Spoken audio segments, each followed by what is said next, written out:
Specially Dilip ji sir से जानना चाहूँगा कि सर एक बच्चे को पेपर में किन चीज़ों का ध्यान रखना चाहिए, कैसे पेपर अटेंड करना चाहिए ताकि उसकी जो मेहनत है वो रंग लाए और रिजल्ट में कन्वर्ट हो। बहुत बहुत धन्यवाद सर, बहुत अच्छा क्वेश्चन पूछा आपने ये कि कहीं ना कहीं बच्चे के सामने सबसे बड़ी समस्या ये आती है कि सर मैंने पढ़ाई तो बहुत कर ली लेकिन अब मुझे याद नहीं है।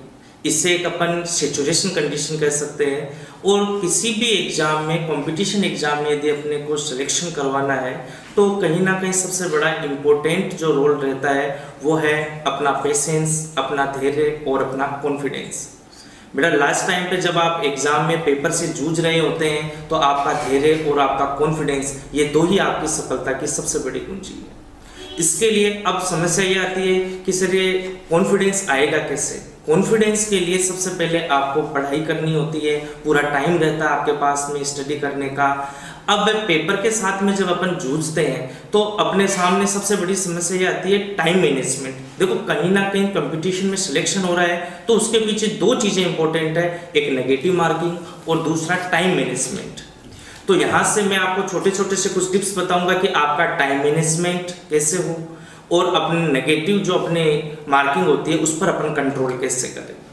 नेगेटिव मार्किंग पर कंट्रोल करने के लिए कहीं ना कहीं अपने पास में जो भी अपना पेपर रहता है उस पेपर के साथ, जैसे कि बच्चों के सामने ये समस्या आती है जनरली कि सर पेपर तो मुझे पूरा आता था, एग्जाम हॉल से जो ही बच्चा बाहर निकलता है तो ये समस्या आती है कि सर मैं कर तो सकता था, बाहर आते ही मुझे सब कुछ याद आ गया, वहाँ मुझे कुछ भी याद नहीं था। इससे अपन बच्चे का एक फोबियो कहेंगे, एक डर, छोटा सा कहीं ना कहीं डर रहता है बच्चे के मन में।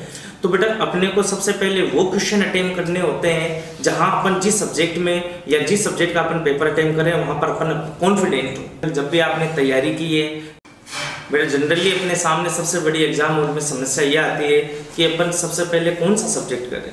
आपने 6-12 महीने जब भी तैयारी की है तो कोई ना कोई सब्जेक्ट आपका जो फेवरेट था उससे आप हमेशा से शुरुआत में करते आए। अब आपको एग्जाम हॉल में कोई भी नया एक्सपेरिमेंट नहीं करना है क्योंकि जिस सब्जेक्ट को आप सबसे पहले करते हैं उसी में आपका कॉन्फिडेंस था तो आपको शुरुआत वहीं से ही करनी है। अब समस्या ये आती है कि सर अपन क्वेश्चन कर रहे हैं, कभी कभार बच्चे हड़बड़ाहट के अंतर्गत क्वेश्चन को छोड़ना स्टार्ट कर देते हैं। जैसे पहला क्वेश्चन अटेम्प्ट किया, थोड़ा सा टफ लगा, टफ लगते ही बच्चा ये सोचता है कि यार मैं तो पीछे से कहीं ना कहीं पेपर अटेम्प्ट करूंगा, वो पीछे चला जाता है। पीछे वाला भी इत्तेफाक से दुर्भाग्यवश यदि मान लेते हैं कि वो भी थोड़ा सा टफ क्वेश्चन आ गया, वहां से फिर उसका कॉन्फिडेंस लूज हो जाता है। तो अपने को बिल्कुल सिस्टमेटिकली पहला क्वेश्चन नहीं आया, बिल्कुल अपने को पेशेंस रखना है, उसको आराम से ध्यानपूर्वक पढ़ना है। देखो 4 ऑप्शन होते हैं क्वेश्चन में, क्वेश्चन के अंतर्गत किसी में भी 4 ऑप्शन है, उन 4 में से कोई एक सही है और वो जो सही है वो अपने सामने लिखा हुआ है। उनमें से अब किसी ने आपको ये थोड़ी कहा कि आपको कोई एक सही टिक करना है, आप उनमें से 3 को गलत साबित कर दीजिए तो चौथा आपके लिए आंसर आ जाएगा। तो आपको यहाँ पर थोड़ा सा ध्यान देने वाली चीज है। दूसरा कि अब अपन जो पेपर अटेम्प्ट कर रहे हैं उसके साथ में इंपॉर्टेंट रोल रहेगा अपना टाइम मैनेजमेंट। जैसे क्वेश्चन अपने को नहीं आया तो अपने को बिल्कुल भी नहीं घबराना है, ये जिंदगी का एक एग्जाम है, ये आपका सब कुछ डिसाइड नहीं करता, आगे अपने को बहुत सारे एग्जाम भी देने रहेंगे। तो एक छोटा सा मैं आपको एक मेथड बता रहा हूँ जिसका यदि आप यूज करेंगे ना केवल आप टाइम मैनेजमेंट कर पाएंगे बल्कि इंपॉर्टेंट रोल जो नेगेटिव मार्किंग का है उस पर भी आपकी पकड़ रहेगी। एक छोटा सा एक रूल है जो शायद मैंने भी मेरी लाइफ में अप्लाई किया था और मैं जरूर चाहूंगा कि आप लोग भी एक बार इसको अप्लाई जरूर करें। इस मेथड का नाम है राइट सर्किल क्रॉस मेथड। क्योंकि जब आप पेपर के सामने रहते हैं तो पेपर के अंतर्गत हर एक क्वेश्चन के अंतर्गत केवल 3 मैक्सिमम संभावनाएं बनती है। सबसे पहली संभावना ये बनती है कि देखते ही आपको हो सकता है कि वो क्वेश्चन आ गया, या दूसरी संभावना बनती है देखते ही आपको ये पता चल रहा है कि या तो क्वेश्चन मेरे लायक नहीं है या मैं क्वेश्चन के लायक नहीं हूँ। दोनों ही कंडीशन के अंतर्गत अपने को क्वेश्चन को छोड़ना होता है। और तीसरी कंडीशन ये बनती है कि शायद यदि मेरे पास थोड़ा सा यदि टाइम हो और मैं इसके साथ में थोड़ा सा यदि कुछ सोचूं, शायद मैं इस तक पहुंच सकता हूं, इसके आंसर तक पहुंच सकता हूं। यदि आपके पास में पहली कंडीशन बनी कि देखते मुझे आता है, इससे बोलते हैं उस क्वेश्चन पर तुरंत ऑप्शन के अंतर्गत अपने को टिक करना है और उस क्वेश्चन के ऊपर अपने को राइट मार्क कर देना है, मतलब राइट वाला मेथड हो गया। दूसरा क्वेश्चन डाउट का केस ले लेते हैं कि शायद 50-50 प्रोबेबिलिटी बन रही है, या शायद में आता है मुझे, या मेरे को थोड़ा सा जूझना पड़ेगा, या कोई ना कोई इसके अंतर्गत मेरे को कोई फॉर्मूला अप्लाई करना है, थोड़ा सा कुछ कैलकुलेशन का पार्ट हो सकता है। तो ऐसे क्वेश्चन को आप लोगों को थोड़ा सा लास्ट में हैंडल करना है। उस क्वेश्चन के अंतर्गत आपको वहां पर क्रॉस लगा देना है। तो ये दूसरा ऑप्शन हो गया अपने पास में, सर्किल का लगा देना है। तीसरा जैसे क्वेश्चन देखा अपने को आता ही नहीं है, वहां पर अपने को क्रॉस मेंशन कर देना है। अब इससे फायदा क्या होगा कि एक बार कम से कम आप कम टाइम के अंतर्गत अपने पेपर में जितने भी क्वेश्चन आए हैं उन सब तक आप कम से कम टाइम में पहुंच पाएंगे। पता चलता है कि मान लो किसी एग्जाम में 120 क्वेश्चन आ रहे हैं, अपन शुरू में जूझते रह गए, सोते की पूछे, पता चला लास्ट वाले 20 में से 10 क्वेश्चन तो बिल्कुल ईजी थे, मुझे आते थे। ये एक समस्या आती है, बच्चे एग्जाम हॉल के बाहर आकर फिर थोड़े से टेंशन में आते हैं। तो अपने को वहां पर ये ध्यान देने वाली चीज है। जब अपन ने क्वेश्चन स्टार्ट किया था अपने पास में, जब टाइम मैनेजमेंट यहाँ से बनेगा ये कि कोई क्वेश्चन मान लो अपने को नहीं आ रहा था, उसको अपने क्रॉस कर दिया और ऐसे करते करते अपन 120 क्वेश्चन तक चले गए। अब आप पेपर का सेकंड राउंड अटेम्प्ट कीजिए। जब सेकंड राउंड में आप आएंगे तो क्या आप वो राइट वाले क्वेश्चन करेंगे? शायद नहीं करेंगे, क्योंकि अपन कर चुके हैं। क्या अपने को क्रॉस वाले क्वेश्चन करने चाहिए? नहीं करने चाहिए, क्योंकि वो तो अपने को आते ही नहीं है।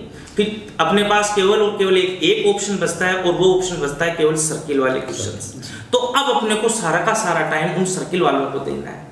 अब हो सकता है जल्दबाजी में कुछ सर्किल के अपन लगा तो दिए, क्वेश्चन के आगे सर्किल तो लगा दिया, लेकिन हो सकता है कि उनमें भी कुछ क्वेश्चन क्रॉस वाले थे।